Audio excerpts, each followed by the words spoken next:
Приветствую вас на канале Книги, Истории, Факты.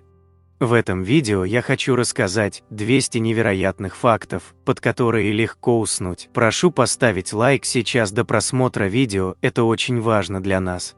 Вы всегда сможете его убрать, если видео вам не понравится. Начнем. 1. Антибиотики были открыты случайно.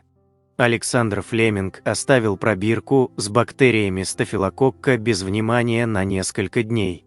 Из-за обычного для его лаборатории беспорядка в пробирке выросла колония плесневых грибов и стала разрушать бактерии, а затем Флеминг выделил активное вещество – пенициллин.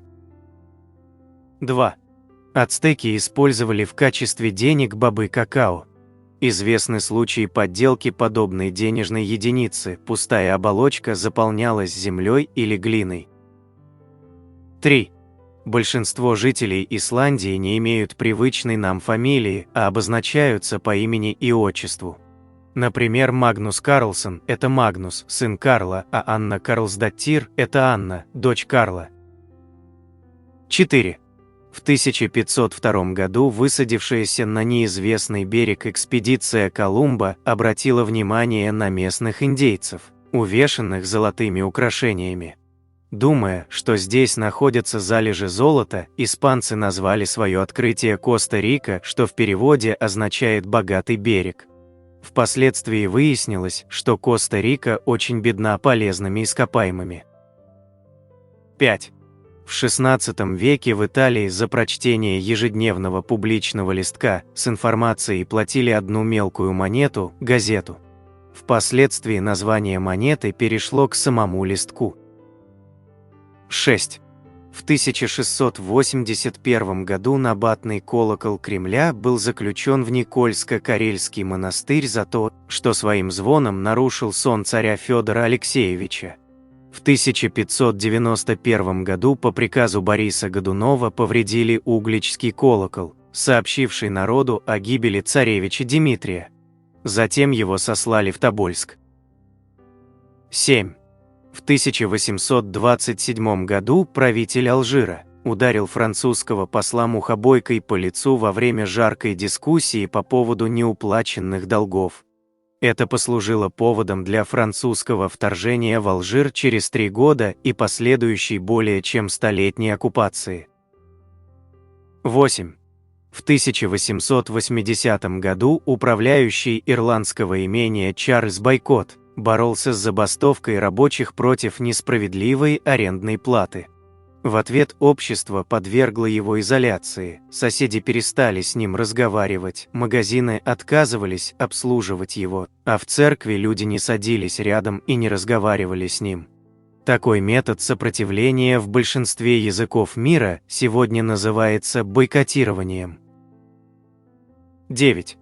В XIX веке актрисы отказывались играть Софью в «Горе от ума» со словами «Я порядочная женщина и в откровенных сценах не играю». Такой сценой они считали ночную беседу с Молчалиным, который еще не был мужем героини.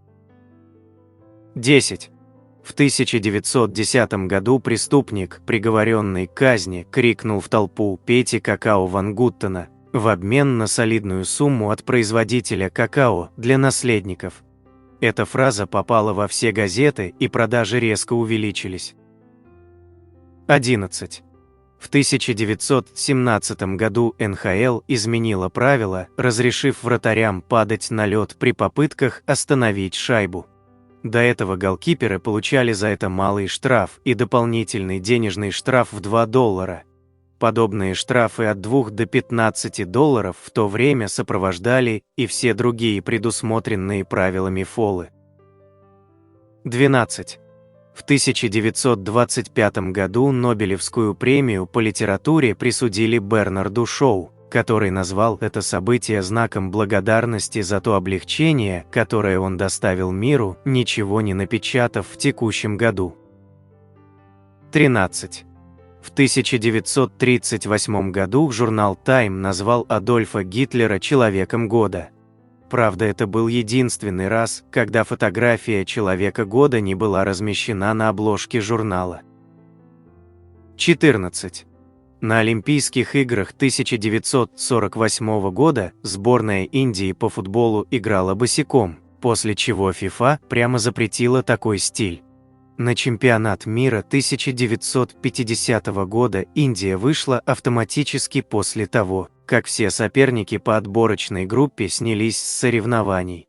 Однако Индийская футбольная ассоциация решила не отправлять сборную в Бразилию якобы в связи с этим запретом ФИФА. Капитан сборной Сайлен Манна впоследствии вспоминал, что нежелание играть босиком было всего лишь отговоркой, а на самом деле ассоциация не осознала значимость турнира, посчитав Олимпиады гораздо важнее. Больше индийцам не удавалось квалифицироваться ни на один мундиаль. 15. 29 марта 1848 года Ниагарский водопад из-за ледовых заторов на Ниагаре остановился на 30 часов. 16. В 1946 году деревня Селменцы была разделена между СССР и Чехословакией, причем граница прошла прямо по одной из улиц. Сегодня части деревни находятся в Словакии и Украине. 17. 300 деятелей культуры, в том числе Ги де Мопассан, Александр Дюма сын, Шарль Гуно, Леконт де Лиль, архитектор Парижской оперы Шарль Гарнье и многие другие, написали знаменитый протест против уродования Парижа Эйфелевой башней. 18. 31 декабря 1986 года немецкий телеканал «Арт» по ошибке показал прошлогоднее новогоднее обращение канцлера Гельмута Коля. 19. 6 августа 1945 года, когда США сбросили на Хиросиму атомную бомбу, в его пригороде проходила партия в го за один из самых почетных японских титулов. Взрывная волна выбила стекла и привела помещение в беспорядок, но игроки восстановили камни на доске и доиграли партию до конца. 20. Один ученый, купив 20 уток, тотчас приказал разрубить одну из них в мелкие кусочки, которыми накормил остальных птиц. Несколько минут спустя он поступил точно так же с другой уткой и так далее, пока осталась одна, которая пожрала, таким образом, 19 своих подруг. Эту заметку опубликовал в газете бельгийский юморист Корнелисон, чтобы поиздеваться над легковерием публики. С тех пор по одной из версий лживые новости называют газетными утками. 21. Азбуку Морзе в привычном нам виде изобрел не Морзе, а немецкий инженер Герке.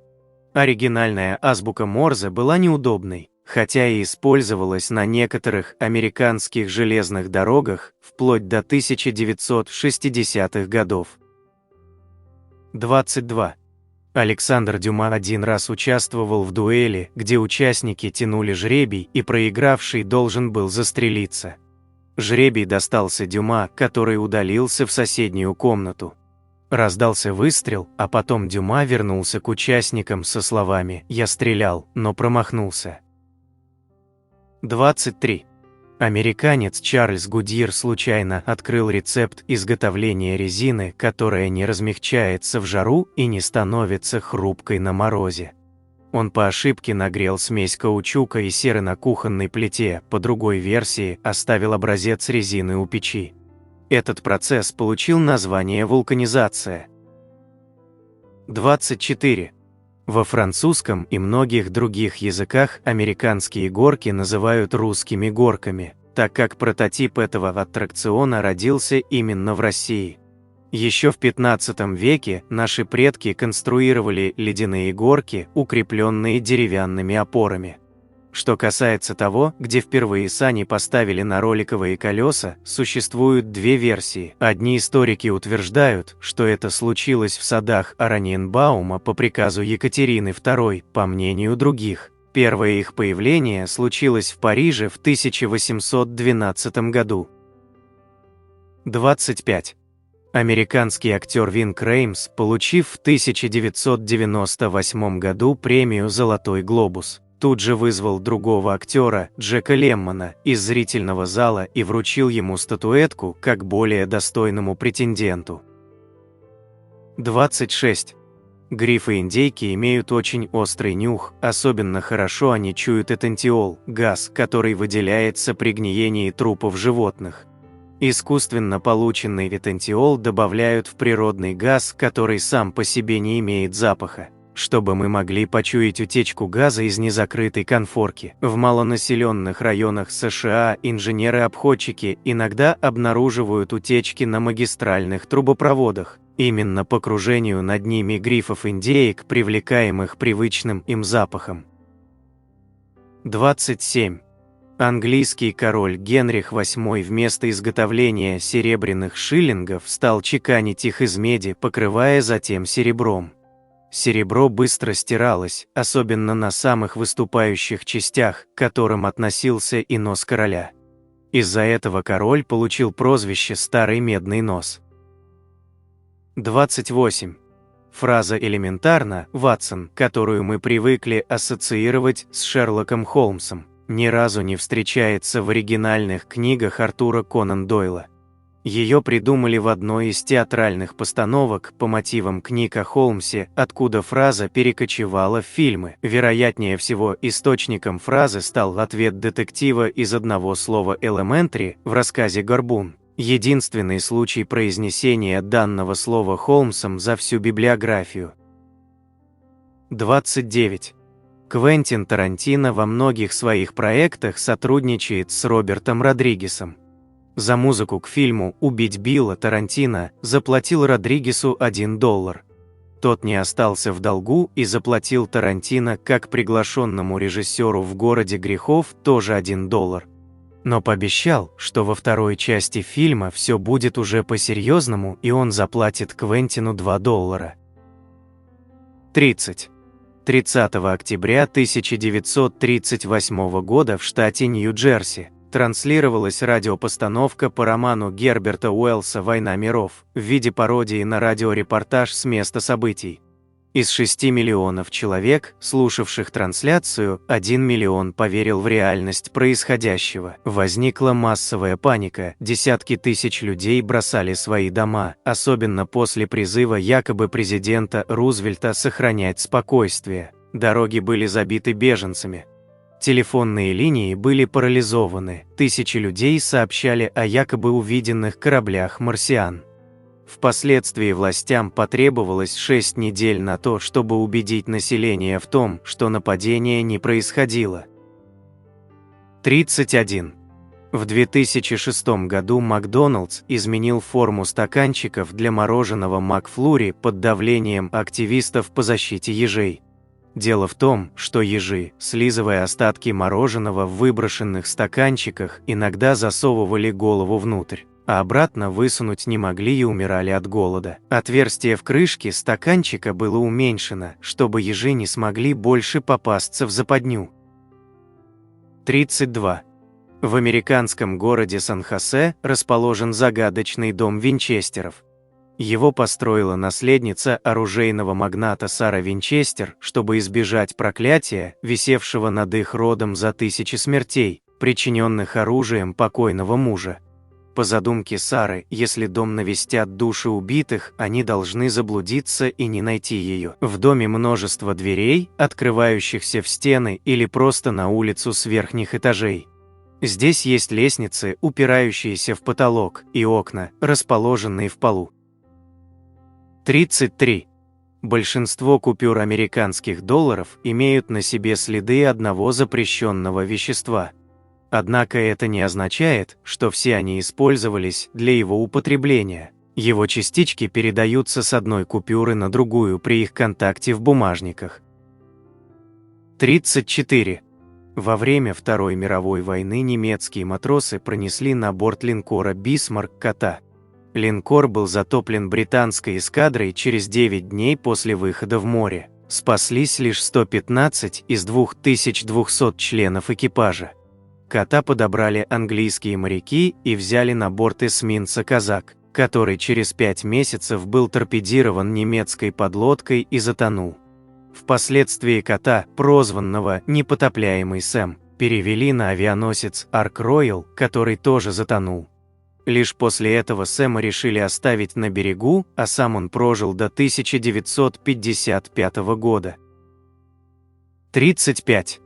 В 1992 году Папа Римский Иоанн Павел II произнес речь, в которой признал Галилея блестящим физиком и выразил сожаление, что выносившие ученому приговор теологи слишком буквально придерживались текста Священного Писания. До этого времени Ватикан никогда публично не признавал, что Земля вращается вокруг Солнца. 36.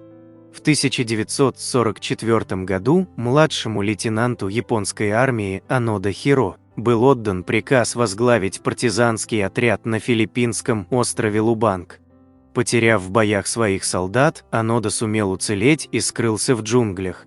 В 1974 году Анода Хиро был найден на том же острове, где до сих пор вел партизанскую деятельность, убив около 30 филиппинцев. Не поверив в окончание войны, лейтенант отказался сложить оружие.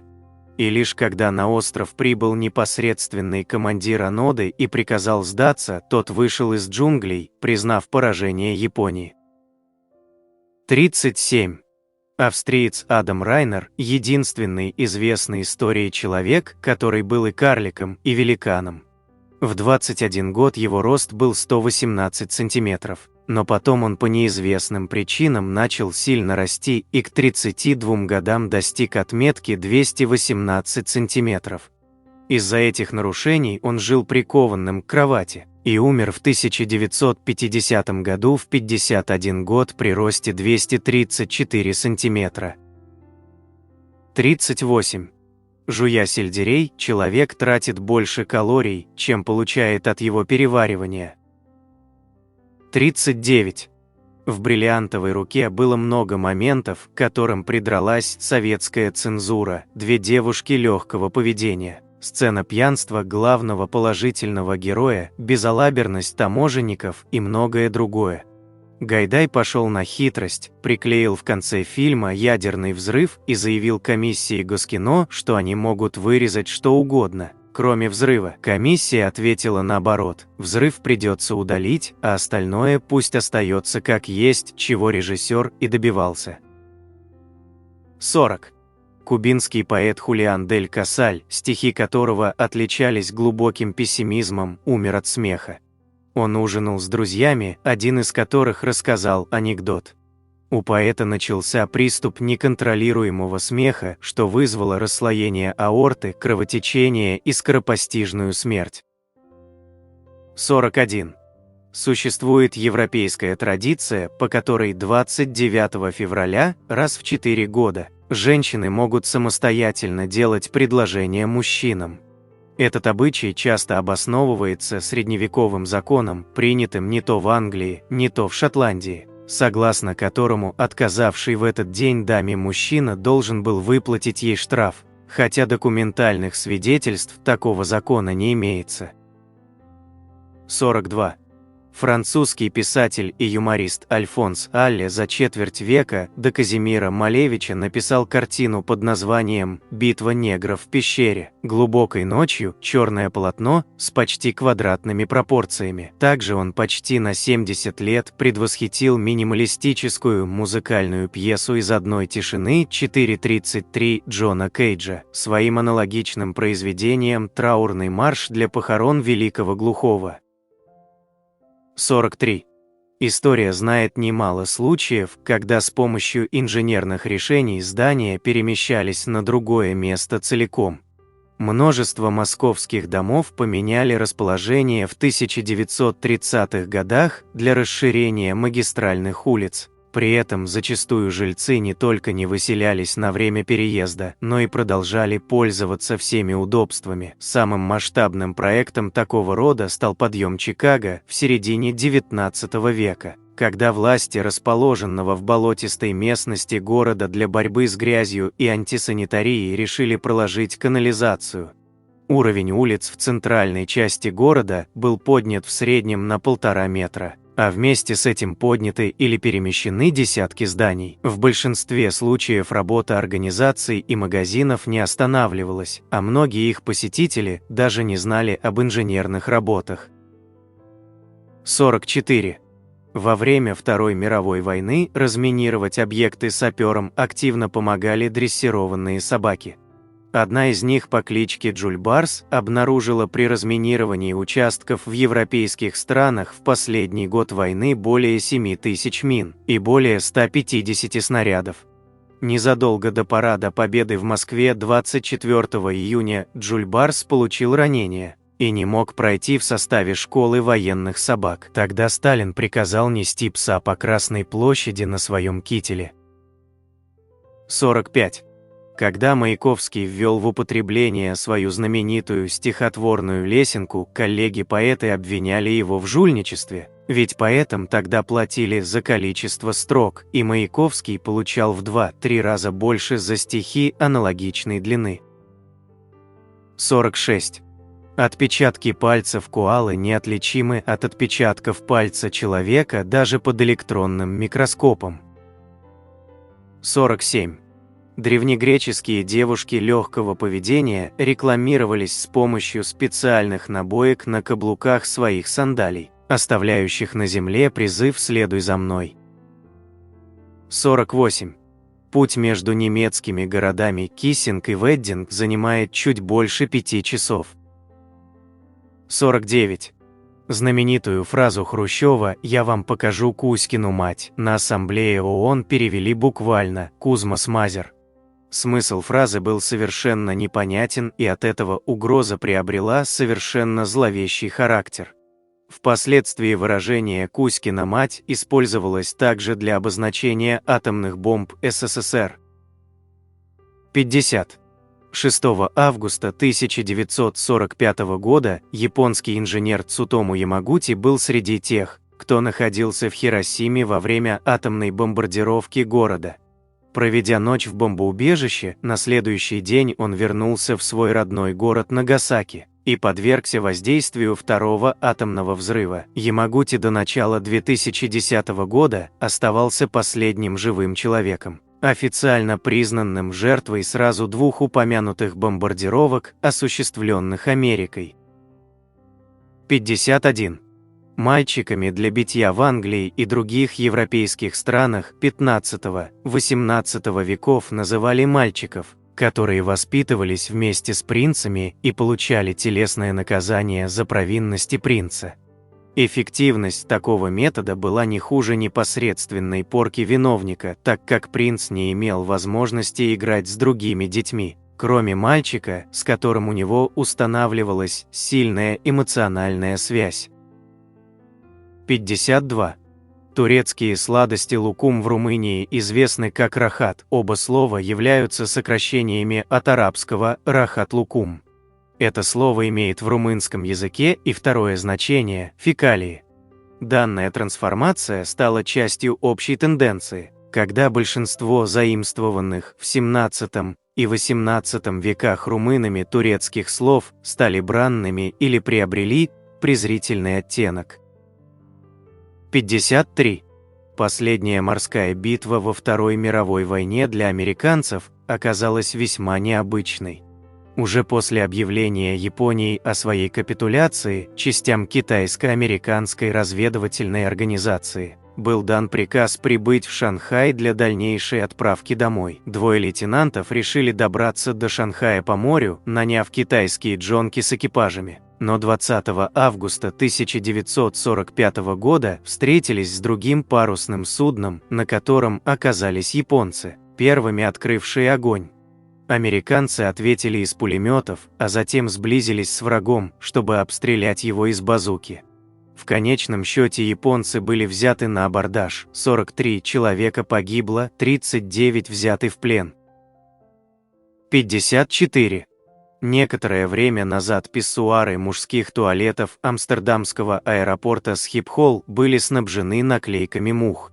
Пресс-служба аэропорта после внедрения инновации заявила, что благодаря этому удалось существенно сэкономить время на уборку туалетов. Видимая цель заставляет мужчин инстинктивно стремиться сбить муху, вследствие чего они совершают меньше промахов мимо писсуара. Подобные наклейки впоследствии появились в туалетах аэропортов и общественных зданий многих других городов. 55. В 1788 году появились сообщения, что в Лондоне орудует преступник, который наносит женщинам уколы булавкой, а затем скрывается. За 2 года о покушениях сообщили свыше 50 жертв, но сколько их было на самом деле, никто не знает. Дело в том, что лондонский монстр нападал преимущественно на красивых дам. Поэтому многие женщины из желания большей известности и общественного сострадания фальсифицировали факт нападения, раня самих себя. В конце концов был пойман и осужден некий Ринвик Уильямс, хотя историки сомневаются в его причастности к описанным преступлениям, а некоторые вообще ставят под вопрос существование монстра, говоря о массовой истерии на пустом месте. 56. Американская синт-поп-группа I Am The World Trade Center, что в переводе значит «Я, Всемирный торговый центр», выпустила дебютный альбом в июле 2001 года. Трек номер 11 назывался «September». После известных событий 11 сентября того же года группа попала в щекотливую ситуацию и, чтобы не привлекать лишнего внимания, выступала некоторое время под сокращенным названием I Am The World. 57. Анализ более 2 миллионов шахматных партий, сыгранных на турнирах мастеров, выявил, что наибольшие шансы на выживание после королей имеют крайние пешки H2 и H7. Они остаются на поле более чем в 70% игр. За ними в рейтинге выживаемости следует еще 8 пешек линий A, B, F и G. И только за ними в этом списке находятся фигуры 4 ладьи. 58. В 1989 году Nike сняла рекламу кроссовок с участием кенийцев из народа Самбуру. В ролике показаны традиционные танцы племени в ярких одеждах, а в конце молодой человек говорит фразу на своем языке, и на экране появляется традиционный слоган «Just do it». Когда один американский антрополог увидел рекламу, он сообщил СМИ, что африканец на самом деле говорит «Я не хочу эти. Дайте мне большие башмаки». После чего Nike признала, что съемочная группа не смогла добиться точного перевода слогана на язык племени и записала импровизацию, думая, что эти слова все равно никто не поймет. 59. В 1993 году жители японского села Инакадате задумались, как привлечь туристов, и у них возникла идея художественного оформления рисовых полей. Каждую весну фермеры придумывают сюжет картины и воплощают замысел, используя сорта риса разных цветов. Помимо традиционных японских сюжетов на полях появляются и более знакомые всему миру образы, например, Наполеон или Мона Лиза. Рисовые картины интересны еще и тем, что с течением лета всходы меняются в оттенках. Деревню посещают сотни тысяч туристов, а осенью фермеры собирают урожай и продают этот рис по обычным ценам. 60. Мультфильм «Принцесса и лягушка» не принес компании Disney ожидаемого дохода. После этого студия решила избегать в названиях своих произведений слов, ассоциируемых с женским полом, из опасения, что именно они отталкивают от посещения кинотеатров мальчиков. Поэтому мультфильм, известный нам как «Рапунцель. Запутанная история», в оригинале вышел в прокат под нейтральным названием «Тэнглд. Запутано», а ленту «Холодное сердце» по мотивам сказки «Снежная королева» в оригинале назвали «Фроузен. Заморожено». 61.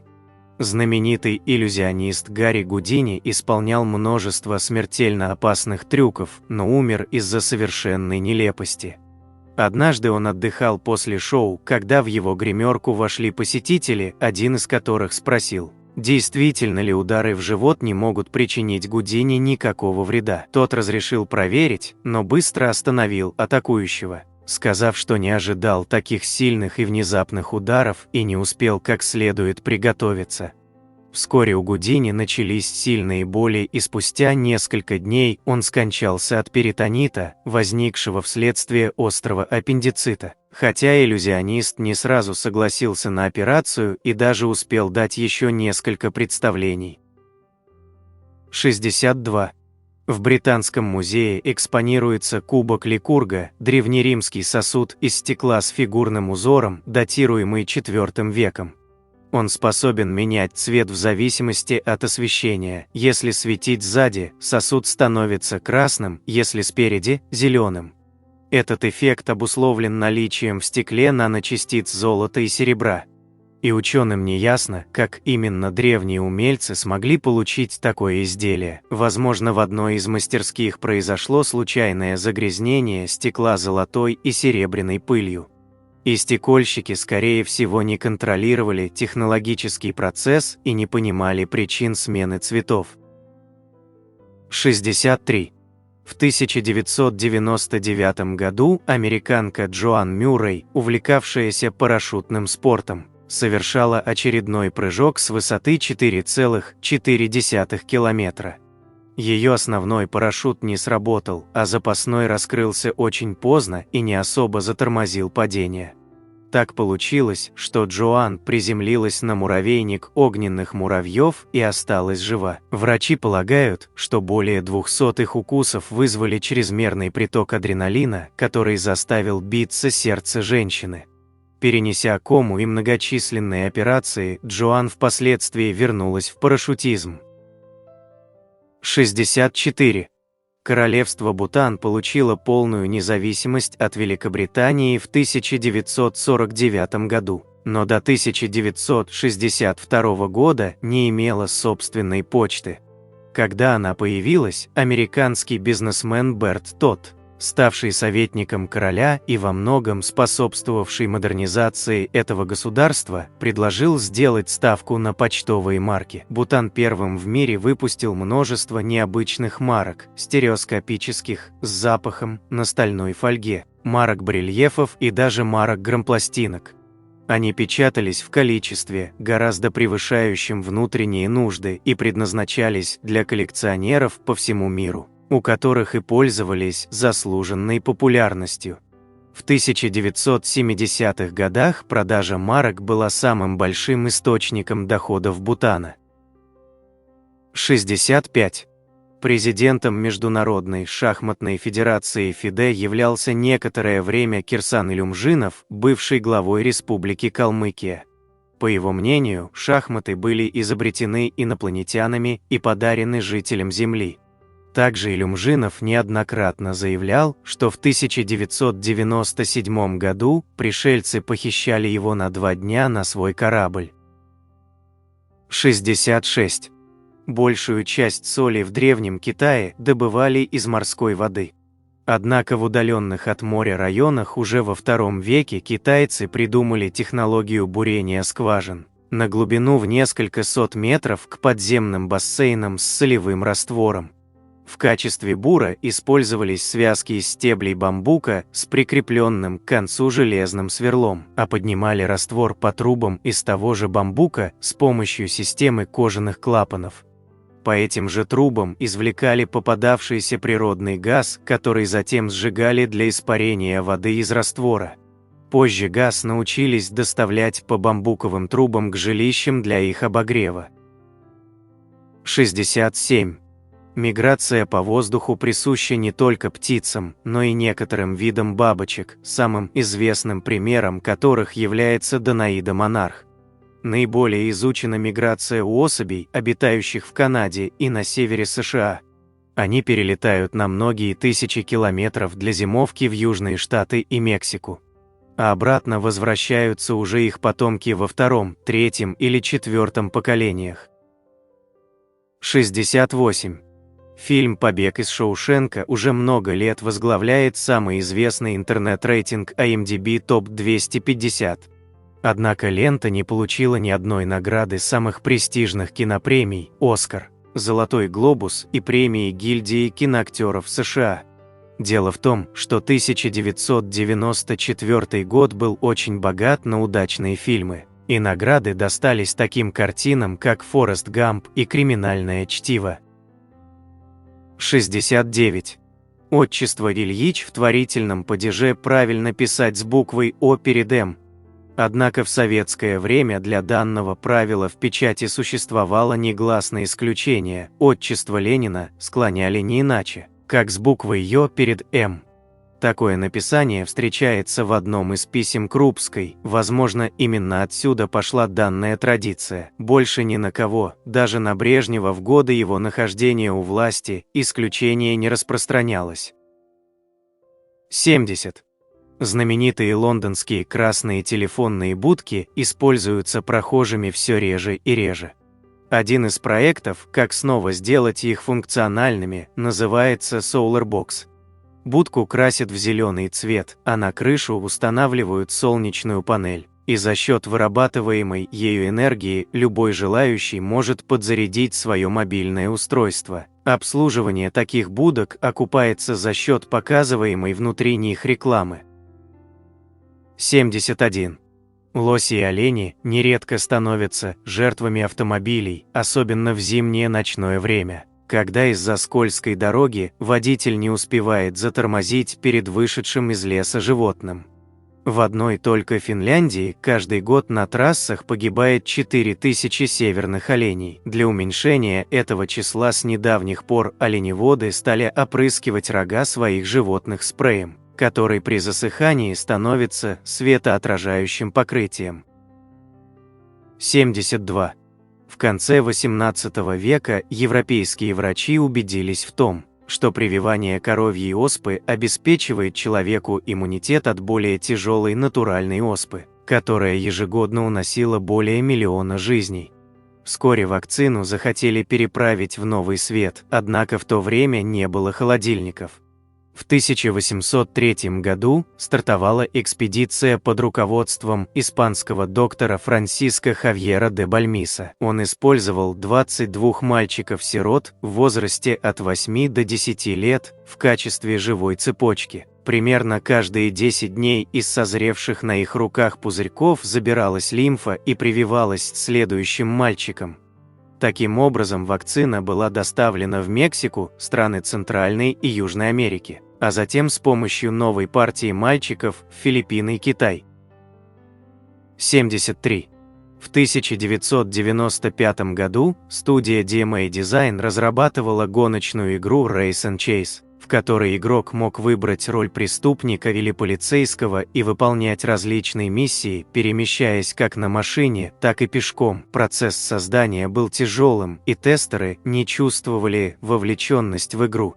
Но все поменялось после бага в одном из апдейтов, который позволил полицейским машинам под управлением компьютера ездить более опрометчиво и преследовать нарушителя без оглядки на скорость и правила. Тестерам это очень понравилось, они стали играть только за преступников и игнорировать миссии, просто наслаждаясь безбашенными погонями. Видя такую реакцию, разработчики поменяли концепцию проекта и переименовали его в Grand Theft Auto. 74. Осы и шершни обычно наиболее активны ранним утром, но восточный шершень является исключением. Его пик активности приходится на полдень.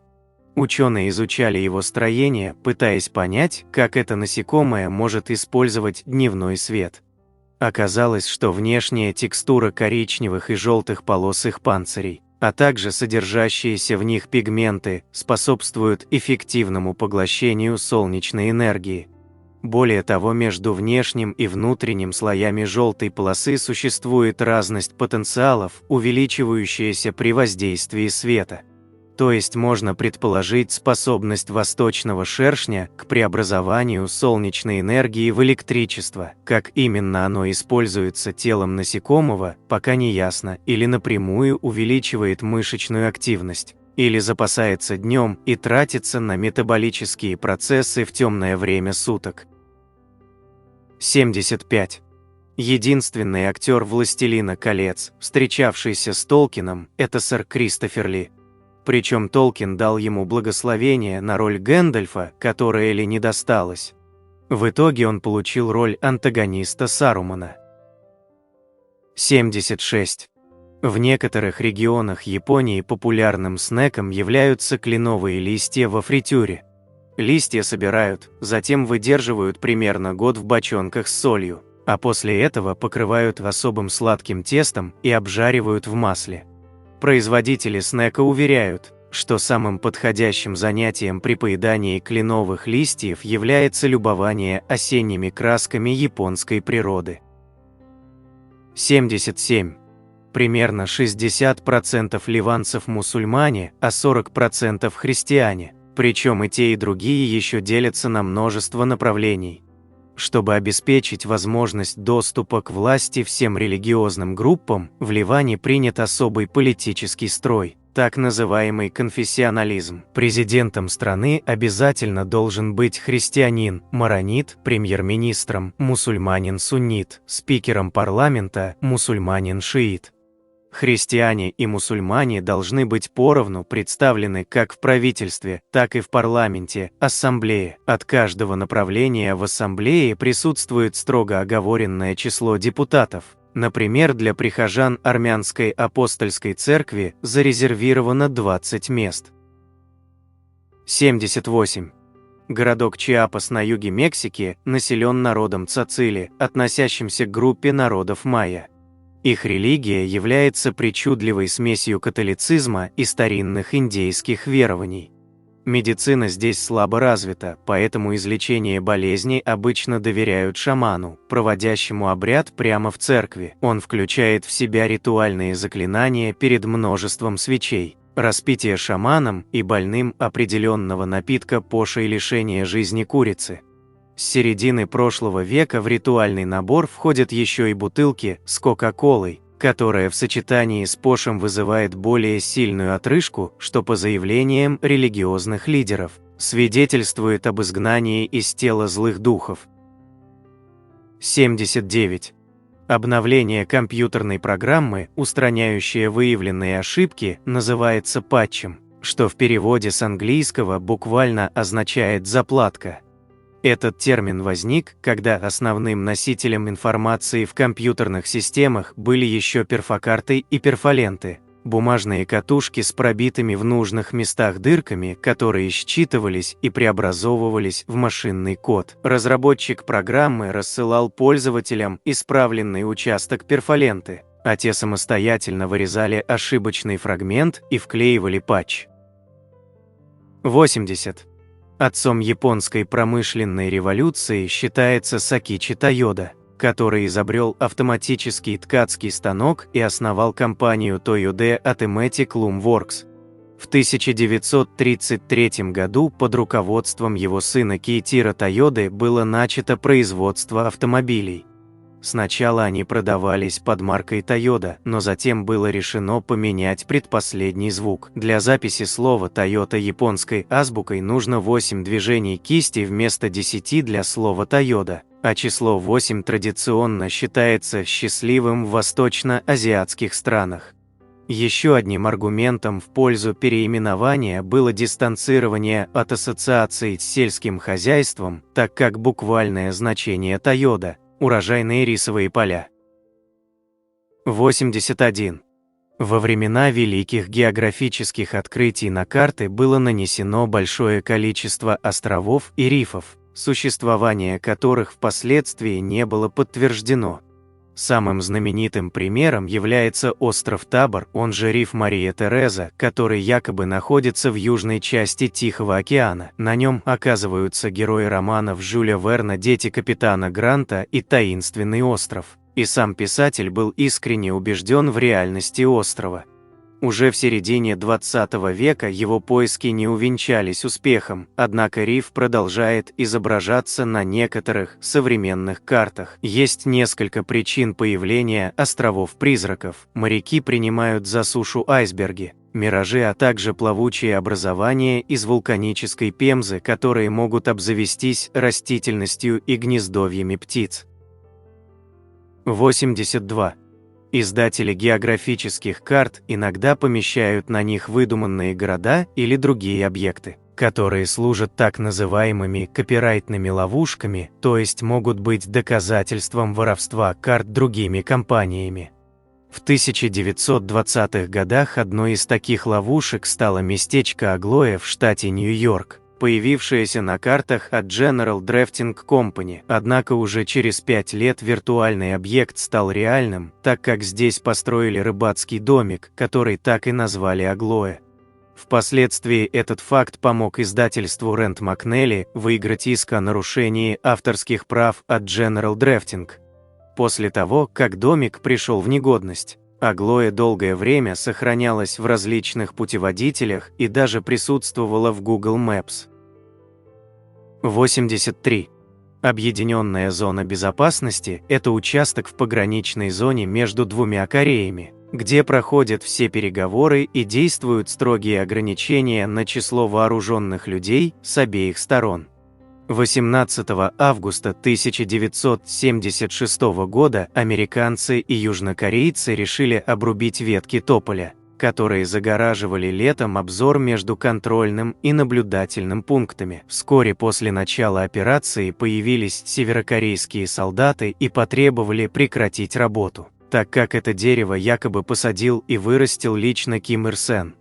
Получив отказ, они перешли в нападение и убили 2 американских офицеров дубинками и топорами. Через 3 дня американский инженерный взвод и южнокорейский спецназ, поддерживаемые с воздуха вертолетами и самолетами, провели внезапную масштабную спецоперацию по вырубке тополя, занявшую 42 минуты.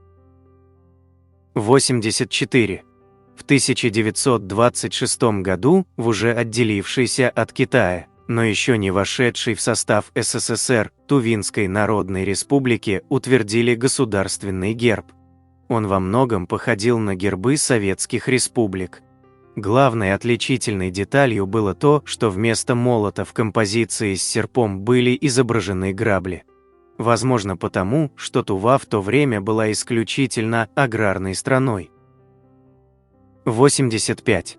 В апреле 2014 года датское правительство сделало копию своей страны в игре Майнкрафт. Для этого были использованы геоданные, уже находящиеся в открытом доступе для граждан Дании. На карте воссозданы не только природные ландшафты, но и города с постройками. Правда, с плоскими крышами и случайными цветами фасадов. Карта максимально приближена к реальности и благодаря тому, что самая высокая точка Дании 171 метр над уровнем моря, а движок Майнкрафт позволяет строить блоки до высоты 192 метра. Вскоре после запуска были зафиксированы случаи вандализма, хотя динамит на этом сервере был запрещен. Игроки обнаружили, что его все-таки можно взорвать, положив внутрь шахтерской тачки. 86. Жители деревни Суон-Квортер в штате Северная Каролина в 1870-х годах решили построить новую церковь. Они выбрали для нее самое высокое в округе место, но владелец земли отказался ее продавать.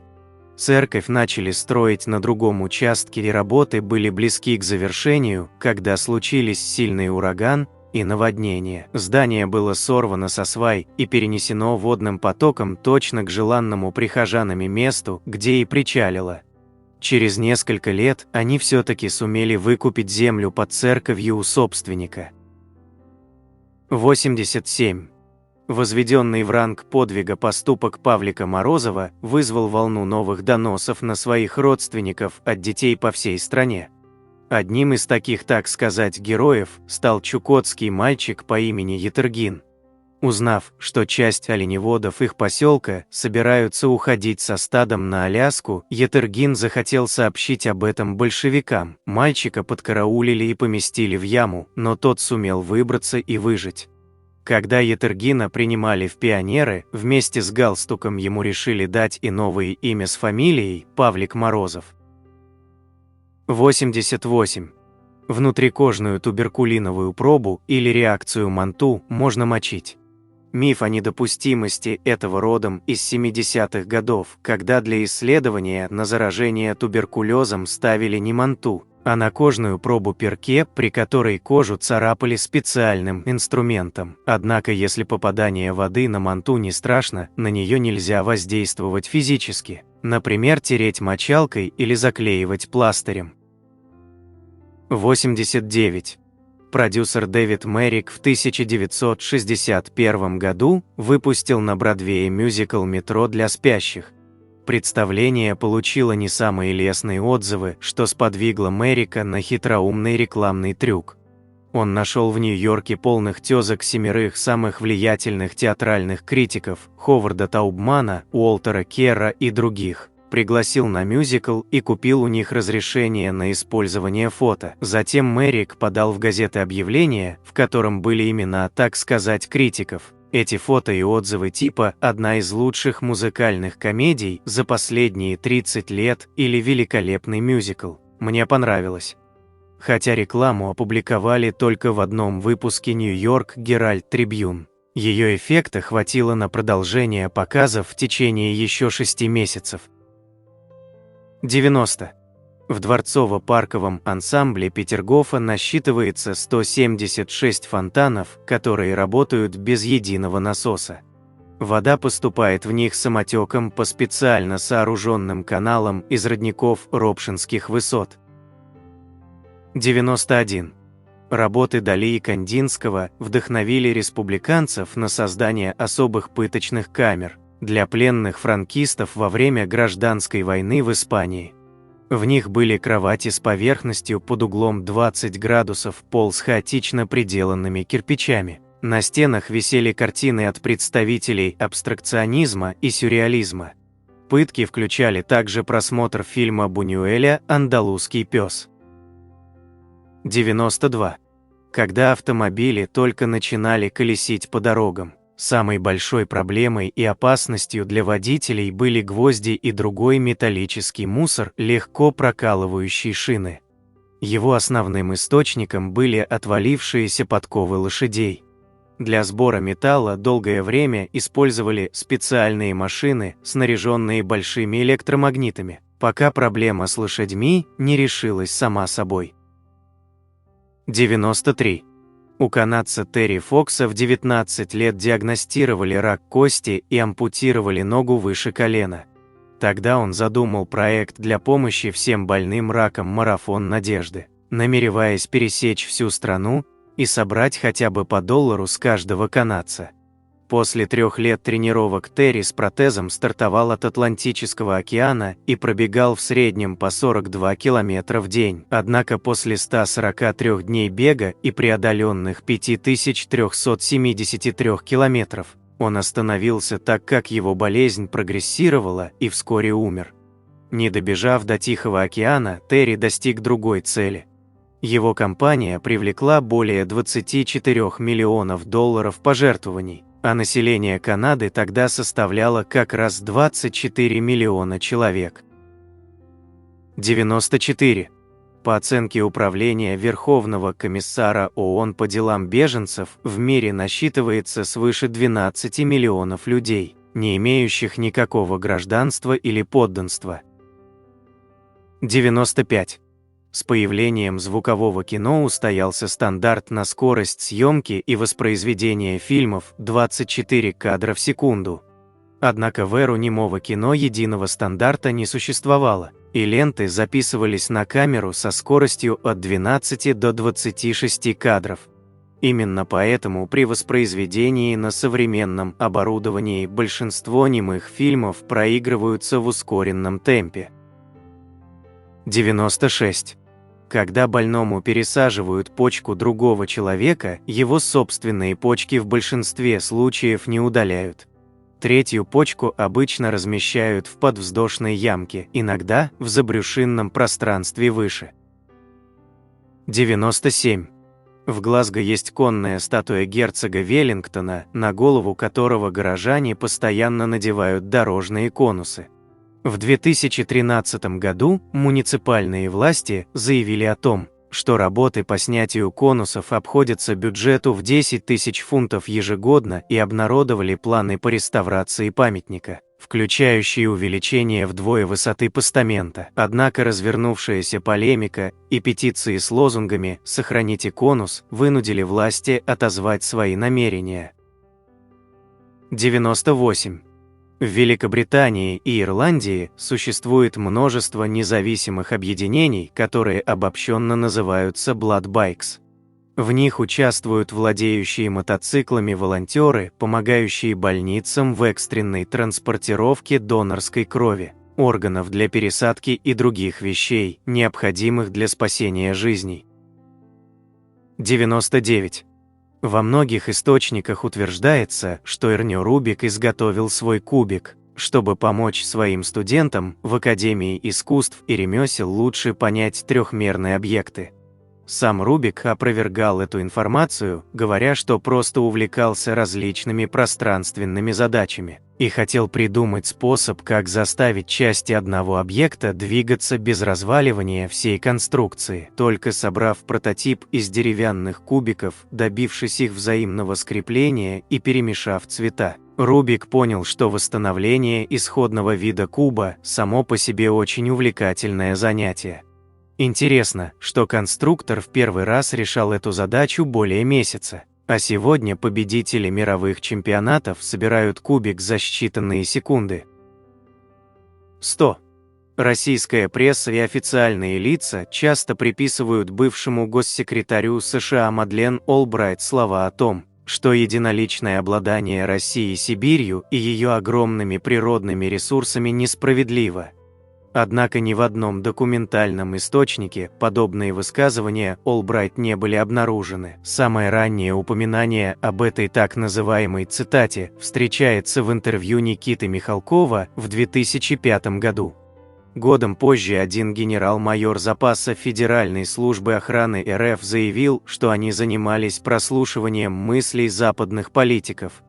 И в ходе, так сказать, сеанса подключения к Олбрайт засекли такие рассуждения. 101. В начале 1980-х годов сеть ресторанов быстрого питания A&W запустила масштабную рекламную кампанию своего гамбургера. В отличие от похожего сэндвича в 1/4 фунта из Макдональдс, гамбургер A&W весил 1/3 фунта и стоил чуть дешевле, а покупатели говорили, что он вкуснее. Несмотря на все это, компания провалилась. Позже A&W провела исследование и выявила причину. Многие клиенты не понимали истинного значения дробных чисел. Предложение казалось им невыгодным, так как 3 меньше 4. 102. Одной из весовых единиц античности был скрупул, примерно равный 1,14 грамма. Им в основном пользовались для измерения веса серебряных монет. Позже скрупул применялся в аптекарской системе мер. Сегодня он не используется, но сохранился в слове «скрупулезность», что значит чрезвычайную точность и аккуратность в мелочах. 103. После Дня Благодарения в США следует Черная пятница, когда магазины предлагают большие скидки и бьют рекорды продаж. В ситуации, когда довольные продавцы и покупатели, кажется странным эпитет «черная», обычно он достается дням чрезвычайных событий. Дело в том, что термин запустили в оборот еще в 1960-х годах полицейские Филадельфии. В этот день сложность их работы возрастала в разы из-за огромных пробок и людских толп. 104. Начиная с XVI века, некоторые художники использовали коричневую краску, основой которой были останки забальзамированных древнеегипетских мумий. Особой популярностью этот пигмент пользовался у прерафаэлитов, многие их произведения выполнены в насыщенных коричневых тонах.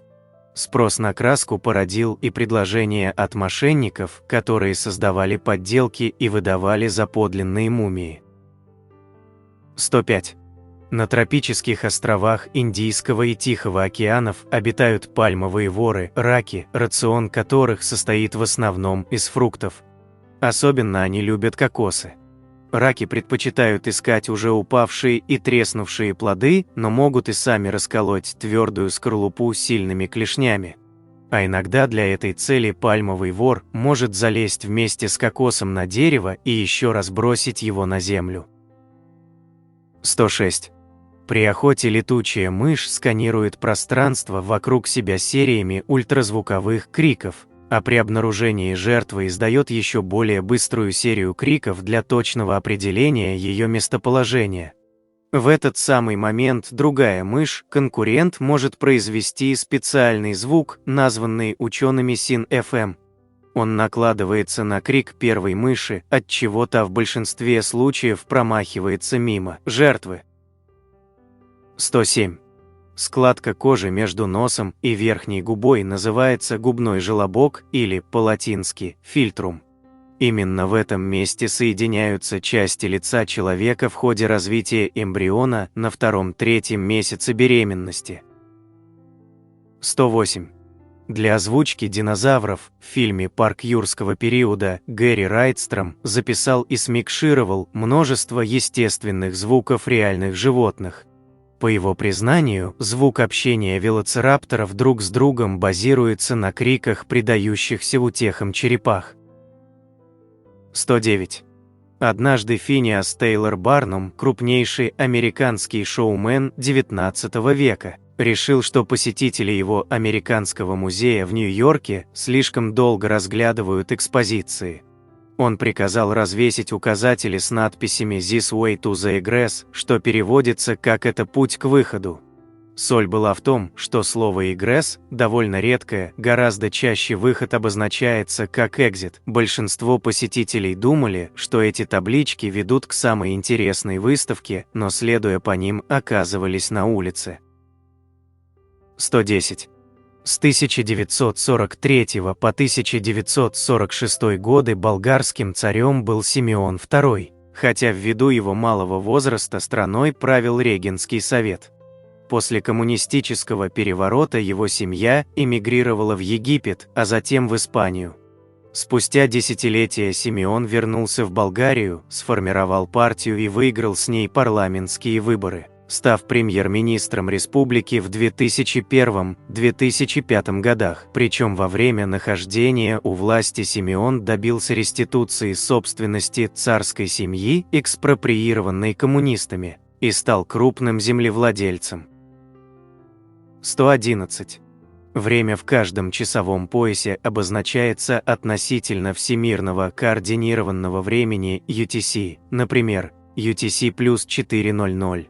Однако у самой этой аббревиатуры нет никакой официальной расшифровки. Международный союз электросвязи принимал данный стандарт в 1970 году и рассматривал варианты CAT, английская Coordinated Universal Time, и TUC, французская Temps Universal Cardon.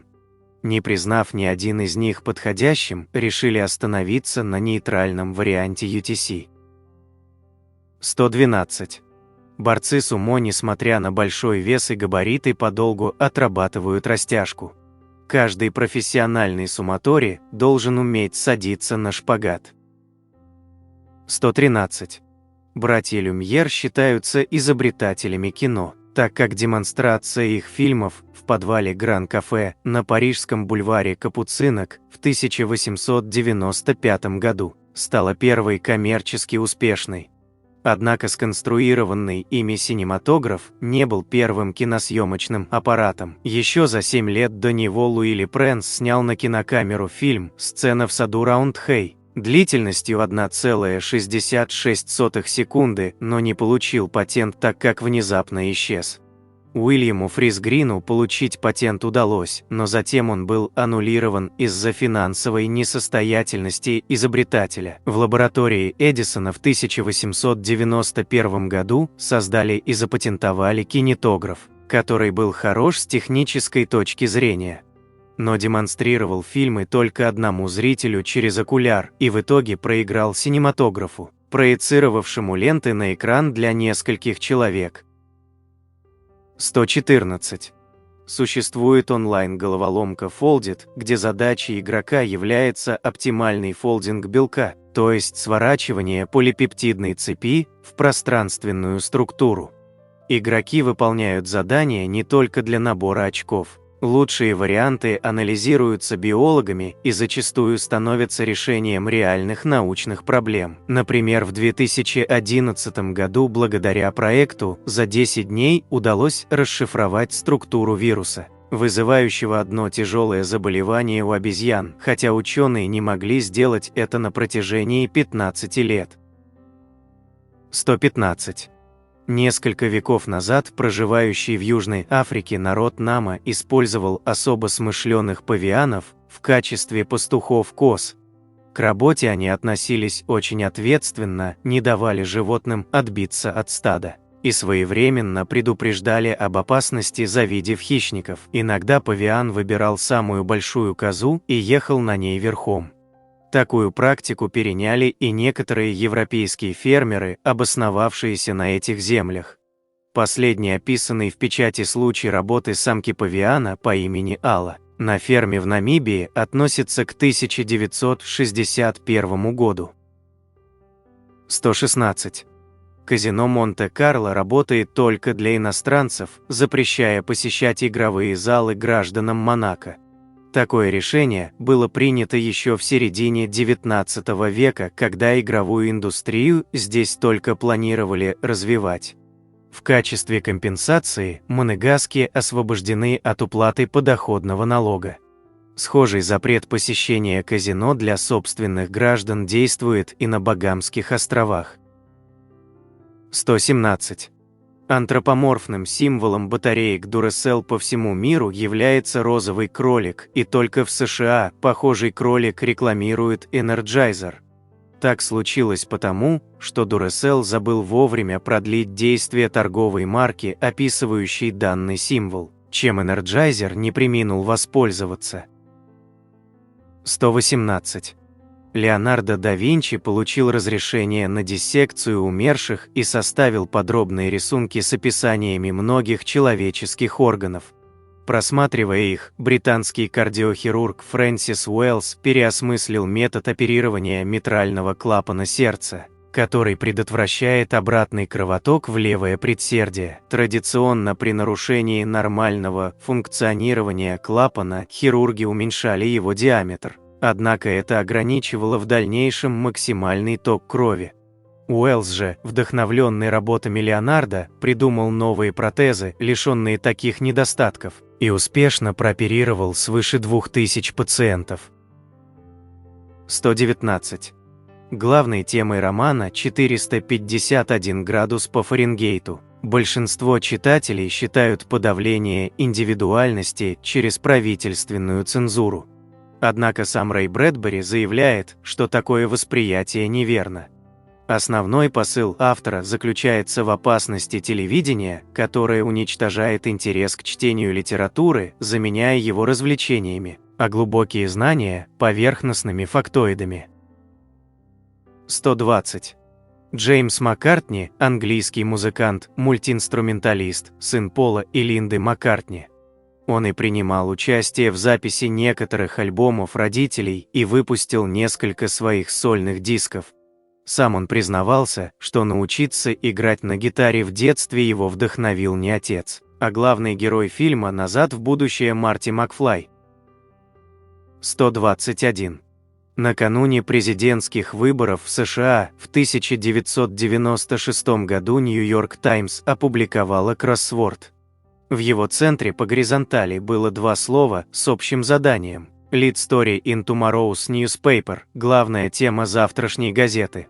Кроссворд был составлен так, чтобы ответом могло стать как Клинтон elected, так и Боб Доул elected, Клинтон избран и Боб Доул избран. Для этого формулировки 7 заданий по вертикали допускали по 2 равнозначных ответа. Например, для первой буквы было задание Black Halloween Animal – черное хэллоуинское животное, с возможными ответами Bat и Cat – летучая мышь и кошка. 122. В 1701 году Филадельфия получила городской устав, по которому каждый год городской совет избирал из своего состава мэра города. Однако ему не полагалось никакого жалования, поэтому многие избранные мэры отказывались от должности, предпочитая заплатить немалый штраф. Зарплата главы города была утверждена только в 1747 году. 123. В 20 веке при производстве бензина широко использовалась присадка тетраэтилсвинец для повышения октанового числа топлива. Однако, начиная с 1970-х годов в США и странах Европы стали вводиться запреты на ее использование. Недавно обнаружена строгая корреляция. После начала снижения производства этилированного бензина число насильственных преступлений стало соответствующим образом уменьшаться, но с временной задержкой в 20 лет. Это объясняют в первую очередь токсическим воздействием свинца на детей. Статистически доказано, что чем выше содержание свинца в организме, тем выше вероятность замедления интеллектуального развития и появления антисоциального поведения. 124. Некоторые программисты используют для отладки кода метод утенка. Для этого нужно поставить на рабочий стол игрушечную утку или представить ее и подробно объяснять строка за строкой, что должна делать программа. Прибегая к этому методу, программист зачастую встречает искомую ошибку, которую не замечал при просмотре кода в среде разработки. 125. С 1925 по 1934 годы Эйфелева башня была гигантским рекламным носителем. Ее арендовал Андре Ситроен, основатель концерна Citroën, установивший на башне 125 тысяч электрических лампочек. Помимо названия компании, на высотке вспыхивали звездный дождь, полет комет и знаки зодиака. 126. Математики, исследовавшие картины Ван Гога, пришли к выводу, что завихрения на некоторых его полотнах довольно точно описывают невидимые для глаза турбулентные потоки воздуха. Это выражается в том, что большая или меньшая яркость точек на картинах пропорциональна скоростям точек потока в соответствующих координатах при математическом моделировании турбулентности. Ученые также отмечают, что подобные картины, в том числе знаменитая «Звездная ночь», писались Ван Гогом в периоды психической нестабильности. 127. Компания Cards Against Humanity выпускает игровые наборы для вечеринок из специальных карт, при создании которых меньше всего учитывалась политкорректность. В Черную пятницу она запустила в продажу 30 тысяч таинственных черных коробочек, сказав, что упакует в них коровьи экскременты. Фанаты игры быстро раскупили партию, считая, что получат эксклюзивные карты, однако в пришедших по почте коробочках были обещанные засохшие фекалии. 128. В наше время индульгенцию у католической церкви нельзя купить за деньги. Верующий может получить ее только через совершение специально оговоренных действий, таких как подъем по святой лестнице в Риме, либо путем участия в массовых мероприятиях Ватикана, например, Всемирного дня католической молодежи. В 2013 году он проходил в Рио-де-Жанейро, и церковь, желая идти в ногу со временем, объявила об индульгенциях и для тех, кто не сможет приехать в Бразилию, но будет делать ретвиты Папы Франциска. 129. Когда на корабле поднимают белый флаг, это не обязательно означает «мы сдаемся».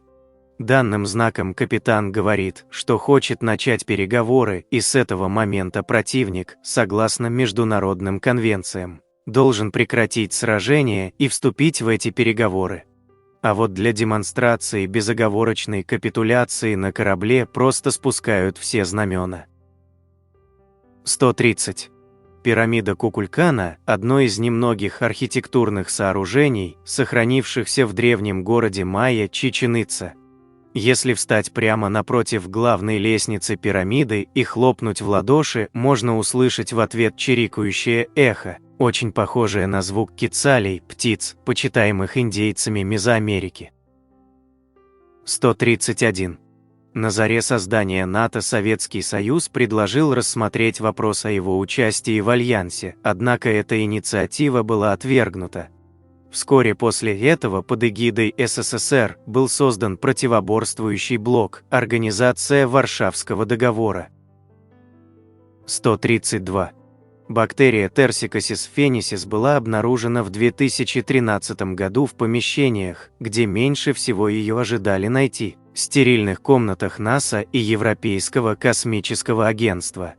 Причем между собой они никак не связаны. Одна находится во Флориде, там собирался космический аппарат «Феникс», а другая – на космодроме Куру в Южной Америке. В таких помещениях поддерживается избыточное давление воздуха, их очищают сильнейшими химикатами и ультрафиолетом. Но бактериям эти условия вполне подходят. Возможно, они уже попали на Марс на «Фениксе» или каком-нибудь другом аппарате. 133. По статистике, среди всех дней в году самый высокий риск умереть приходится на день рождения. Причиной тому являются два ключевых фактора.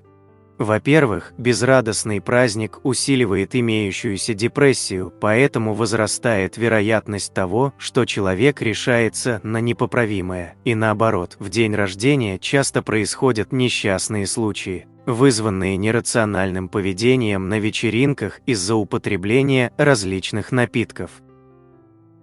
134. Библия пока что не переведена на шотландский язык. Однако существует перевод Нового Завета под авторством Уильяма Лоримера.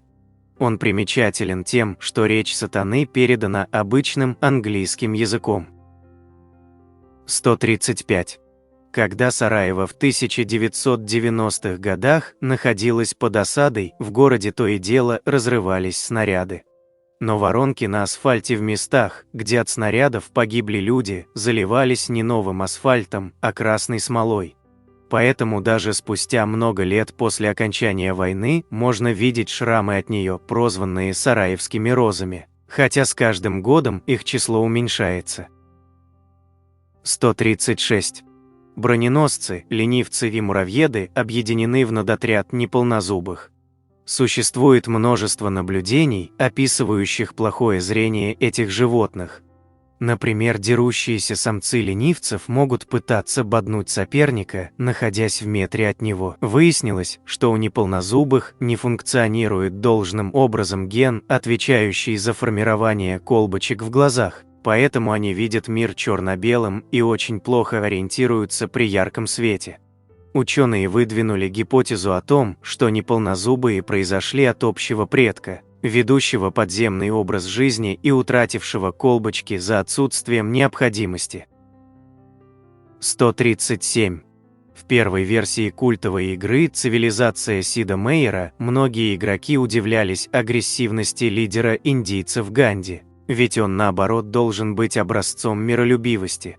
Ганди действительно имел минимально возможный уровень агрессии, равный единице, но при переходе к демократии этот уровень для любой нации снижался на 2, что в случае с Ганди приводило к значению -1, которое по причине определенного типа переменной было эквивалентно 255, то есть максимальной нетерпимости. И демократ Ганди сразу начинал угрожать всем остальным государствам, а также без тени сомнения использовал ядерное оружие, если оно было разработано. В следующих версиях игры баг агрессивности был исправлен. Но, так сказать, ядерное сумасшествие Ганди разработчики специально оставили в качестве пасхального яйца. 138. На выборах Папы Римского некоторые кардиналы придерживались особой стратегии. В первом туре они голосовали случайным образом за кандидата, который не имеет шансов на победу, чтобы посмотреть, как распределяться голоса между сильными претендентами и с учетом этого вести свою дальнейшую политику. Однако на выборах в 1334 году произошел курьез. Все кардиналы проголосовали в первом туре за неприметного Жака Фурнье, кроме самого Фурнье. Конклаву ничего не оставалось, кроме как утвердить его папой под именем Бенедикт XII. 139. В японской письменности используются как элементы слоговой азбуки хирогана и катакана, так и иероглифы канзи. Самым долгим для написания канзи является тайта, что приблизительно переводится как «дракон в полете». Чтобы изобразить этот иероглиф, нужно сделать 84 черты, хотя запомнить его не так сложно, как кажется на первый взгляд, поскольку тайта состоит из 6 более мелких иероглифов, 3 драконов и 3 облаков. 140. Шарль Гито, совершивший в 1881 году покушение на президента США Джеймса Гарфилда, отчего тот впоследствии скончался, выбрал орудием преступления револьвер «Бульдог». Причем он предпочел купить модель с рукоятью из слоновой кости, а не обычной деревянной, так как считал, что такой пистолет будет лучше смотреться в музее. 141. Узнав о появившихся в Европе прививках от оспы, Екатерина II пригласила в Россию английского врача Томаса Димсдейла и попросила привить ее первой, подав тем самым пример подданным. Донором материала стал уже переболевший оспой крестьянский мальчик Александр Марков. За эту услугу он впоследствии был произведен в дворянский чин с фамилией Марков-Оспенный, а на его гербе была изображена рука с видимой зрелой оспиной. 142. В 1956 году пилот американского сверхзвукового истребителя F-11 «Тайгер» Том Этридж отправился в испытательный полет. Его заданием было набрать высоту 6 километров и начать снижение. Затем дать залп из орудий на отметке 4 километра и повторить залп на высоте 2 километра. Спустя несколько секунд после второго выстрела Этридж ощутил удар. Еще через некоторое время двигатели отключились, однако пилот уже подлетал к аэродрому и сумел совершить аварийную посадку и выжить. Расследование инцидента выявило, что в самолет попали его же пули, выпущенные в первом залпе. 143. Единственным японцем на борту «Титаника» был госслужащий Масабуми Хосана. Он сумел спастись, заняв последнее место в одной из спасательных шлюпок, но по приезду на родину был подвергнут остракизму. Его назвали трусом, запятнавшим честь всей Японии, а некоторые газеты сообщили, что он проник на шлюпку, переодевшись женщиной. Существует множество статей, утверждающих, что он прожил в бесчестии до самой смерти, однако это не совсем так. Будучи уволенным из Министерства связи, Хосана вскоре был принят обратно, так как правительство посчитало нецелесообразным терять хорошего эксперта. 144. Феноменом вернувшегося солдата называют всплеск рождаемости мальчиков после крупных и затяжных военных конфликтов. Этот эффект подтвержден статистически на больших выборках участников обеих мировых войн, однако общепринятого научного объяснения ему нет. Одна из гипотез связывает феномен с ростом солдат. На примере британцев, воевавших в Первой мировой, показано, что вернувшиеся с фронта солдаты в среднем на 3 сантиметра выше, чем погибшие.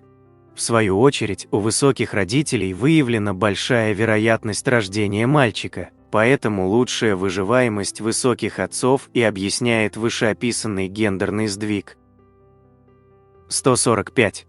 В ночь на 5 ноября англичане запускают фейерверки и сжигают чучело католика Гая Фокса, участника неудавшегося порохового заговора 1605 года, целью которого был взрыв здания парламента вместе с выступавшим там протестантским королем.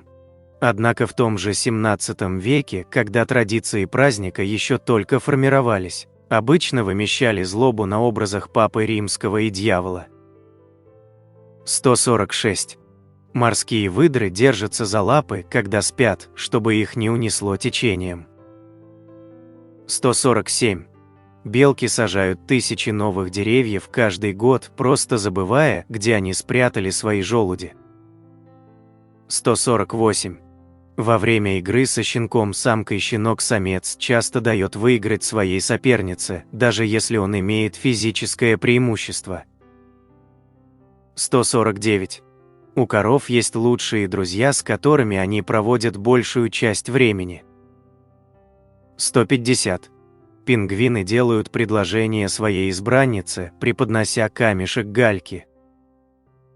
А сейчас я хочу попросить о минуте вашего внимания, касающейся организационных вопросов на нашем канале КИФ. Прошу вас подписаться, а также нажать на колокольчик и выбрать все уведомления. Также прошу вас подписаться на наш телеграм-канал, ссылка на него размещена в шапке главной страницы. Из него вы всегда оперативно узнаете о выходе новых видео, и только там мы регулярно публикуем материалы, которые никогда не будут размещены на YouTube из-за жестких правил площадки. Эти два пункта очень важны для развития канала, и прошу вас прислушаться к моей просьбе. Обращаю ваше внимание, что, как и всегда, в конце видео вас ждет очень интересный бонусный факт для всех досмотревших этот ролик до конца, который вам наверняка неизвестен. В заключении этого видео мы разместим самые интересные, популярные, полезные и остроумные комментарии, которые зрители оставляли к предыдущему нашему ролику, а также список наших спонсоров. Оставляйте свои комментарии, чтобы попасть в следующий ролик. А теперь продолжаем. 151. В одной из тюрем Вашингтона заключенные помогают социализировать агрессивных, недружелюбных кошек, которых невозможно отдать в семьи. В силу поведенческих проблем этим кошкам грозит усыпление. Кошки чувствуют любовь к себе, постепенно социализируются, и у них появляется надежда попасть в новые семьи. 152. Макаки в Японии используют монеты, чтобы покупать закуски в вендинговой машине. 153. В Норвегии в рыцарское звание возвели пингвина. Его полное имя сэр Ниль Солов. 154. В Китае убийство панды карается смертью. 155. Пауки не летают. И это прекрасно. 156. В Швеции есть соревнования в прыжках для кроликов. Называется канинхопнинг. 157. Дельфины дают друг другу имена. 158. Птицы-тупик выбирают себе партнера на всю жизнь. Они сооружают себе дом в крутом утесе и даже обустраивают туалет неподалеку. 159. Ученые доказали, что коровы приносят больше молока, когда слушают успокаивающую музыку. Но больше всего они производят, слушая песни Everybody Hurts группы Рэм и Perfect Day Лу Рида. 160. Японские макаки играют в снежки для развлечения. 161. У котов есть своя версия вельш-корги, порода манчкин. 162. В некоторых странах есть программы для заключенных, они тренируют собак-поводырей. Многие участники говорят, что чувствуют, как этим искупают вину за свои поступки. 163. Морские коньки тоже выбирают себе партнера на всю жизнь. А когда они передвигаются, то держатся за хвосты друг друга. 164. До того, как птенец вылупляется из яйца, он общается с мамой и другими птенцами через скорлупу с помощью специальных звуков. 165. Отпечатки носов собак неповторимы и могут быть использованы для идентификации животных. 166. Вороны настолько умны, что могут подшучивать друг над другом. 167. Бабочки чувствуют вкус ногами. 168. Ученые выяснили, что козы, как и мы, имеют акцент в зависимости от места жительства. 169. Коты показывают свое доверие, касаясь человека лбом. Тем самым они дают ему понять, что тот в безопасности. 170. Белки усыновляют чужих бельчат, если те были брошены по какой-то причине. 171. Музыка активирует часть мозга, которая отвечает за удовольствие. 172. Группа Металлика после нашумевшего выступления в Антарктиде занесена в Книгу рекордов Гиннесса как первая и единственная группа, выступившая за год на всех 6 континентах Земли. 173. 72% людей до сих пор слушают то, что слушали подростками. И на то есть свое логическое объяснение. У большинства людей, согласно результатам исследования, музыкальный вкус перестает меняться еще до 30 лет. 174. Под воздействием музыки цветы растут быстрее. 175.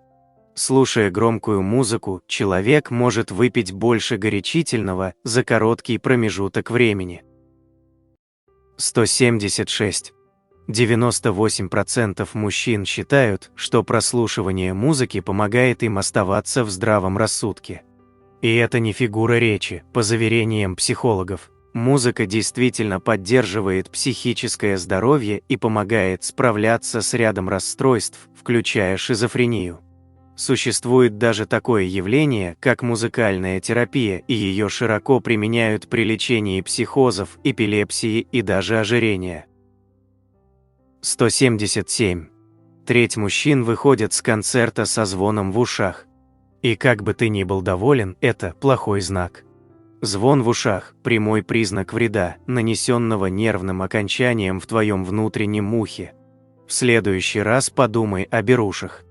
А пока включи вентилятор или заведи радио в соседней комнате, белый шум поможет мозгу избавиться от фантомного звука. 178. Как правило, любимая песня у человека ассоциируется с каким-то эмоциональным моментом в жизни.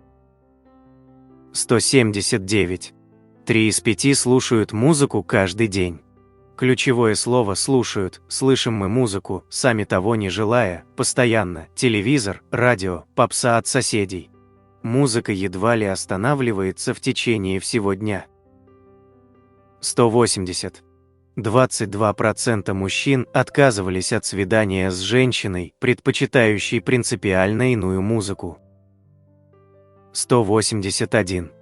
14% людей все еще покупают пластинки, согласно американской статистике. И они правильно делают, качество звука на виниле, на хорошей аппаратуре, значительно превосходит любой MP3 на сколь угодно хорошей акустической системе. 182. 1% все еще слушают кассеты.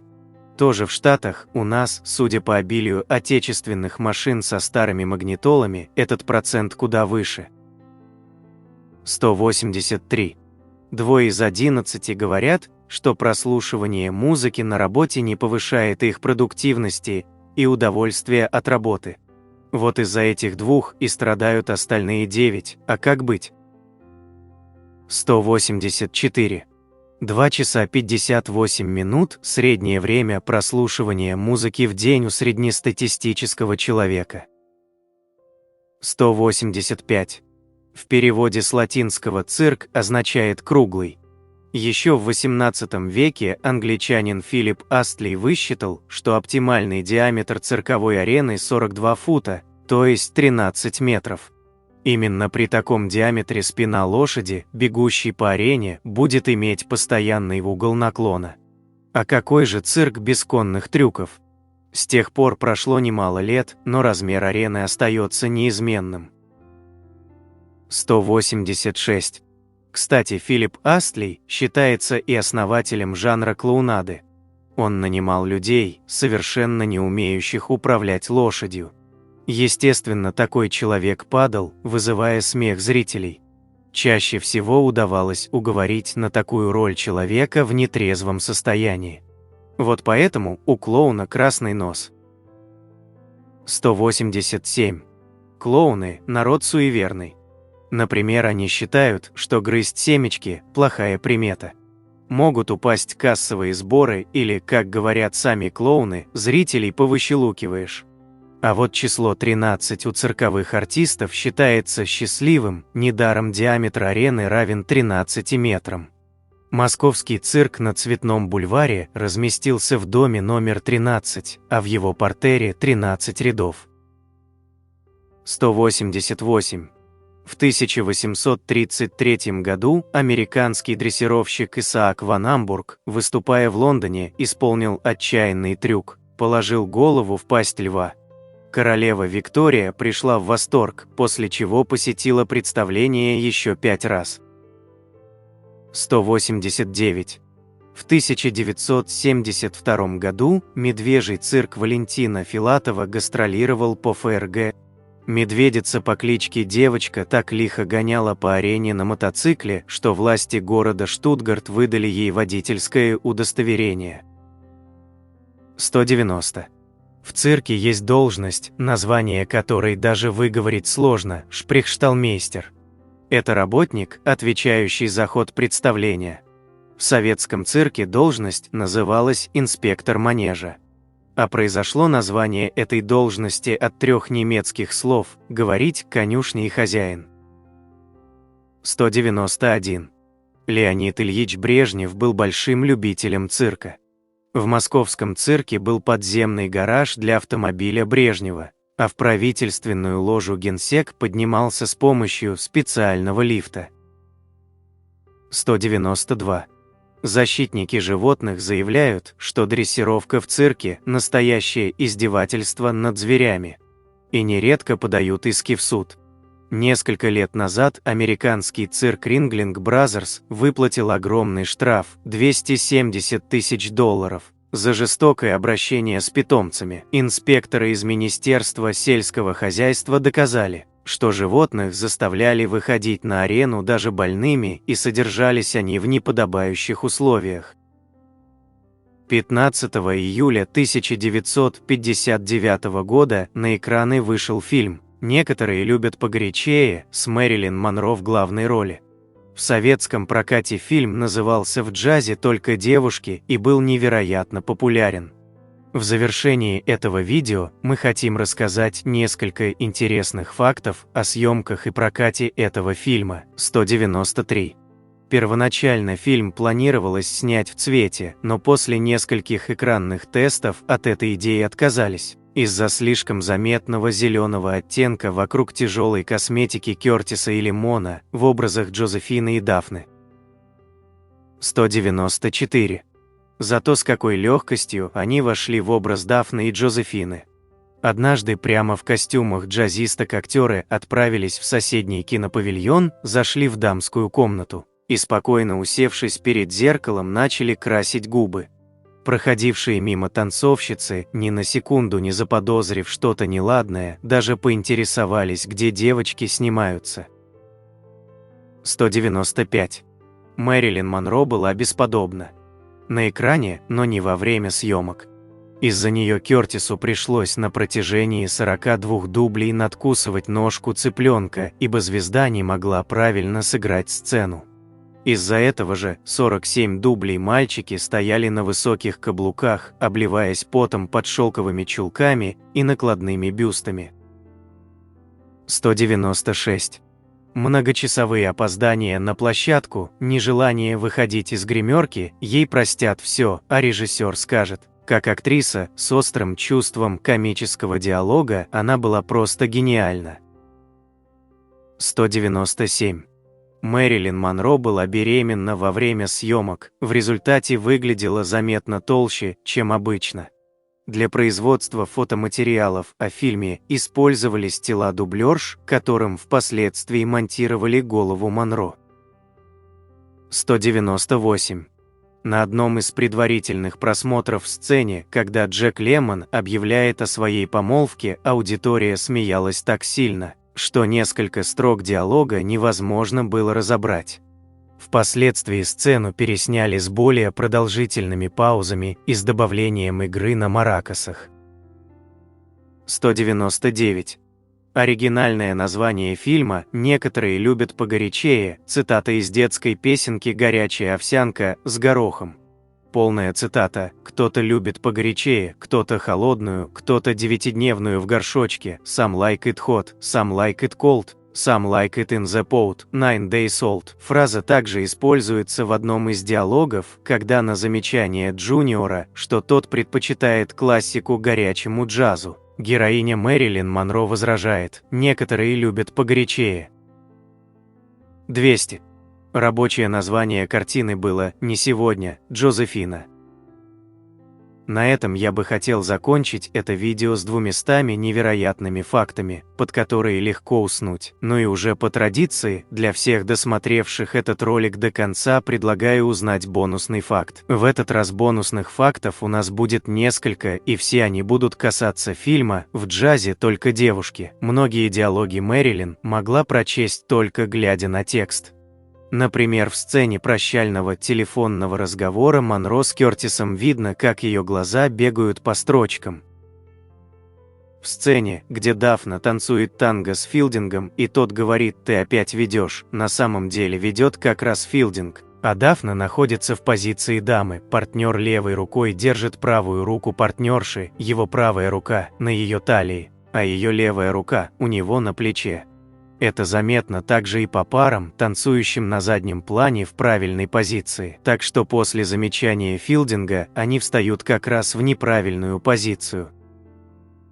Забавно, что единственный «Оскар» картине, которая была признана и зрителями, в прокате США бюджет в размере 5 миллионов был превзойден более чем в 7 раз. И критиками, по опросу Американского киноинститута в 2001 году, она вообще названа лучшей комедией за всю историю. Достался лишь за костюмы в черно-белом фильме. Но все объясняется очень просто. В тот год на Киноолимпе царствовал библейский суперколосс Бен-Гур, отхвативший рекордное количество призов, а именно 11. После просмотра продюсеры сказали режиссеру, что он должен все переделать, показав больше Мэрилин. Они также заявили, хорошая комедия не может идти дольше 1,5 часов. Уайлдер пообещал внести необходимые изменения, на самом деле вырезав лишь одну сцену секунд на 15, а все остальное оставил в исходном виде. Во время повторного выпуска в советский кинопрокат в 1985 году этот фильм посмотрели 28,9 миллиона человек. Общая аудитория за 2 выпуска в прокат СССР составила 77,9 миллиона зрителей. Вот такими у нас получились 200 невероятных фактов, под которые легко уснуть. На экране вы можете увидеть несколько комментариев из предыдущего ролика. Надеемся, вам понравился материал, который мы собрали для вас. Оставляйте комментарии, ставьте лайки, делитесь своим мнением о ролике, предлагайте темы, которые вы хотели бы услышать в новых видео. Все это очень важно для нас и позволяет продолжать радовать вас новыми, надеемся, еще более интересными видео. Отдельно хочу поблагодарить всех зрителей, поддержавших наш канал материально в это непростое время. Их имена вы можете увидеть на экране вашего устройства прямо сейчас и в описании ролика. Благодарю за просмотр этого видео и прошу подписаться на канал Книги, Истории, Факты, поставить лайк, нажать на колокольчик и выбрать все уведомления. Вам наверняка понравится. Я расскажу еще много интересного и познавательного. Прошу при возможности помочь каналу, заглянув в описание этого видео и поддержать любым удобным способом. Ваши комментарии, лайки и то, что вы делитесь нашими видео в самых разных социальных сетях и мессенджерах, помогают развитию нашего канала и позволяют понять, что прилагаемые нами усилия не напрасны.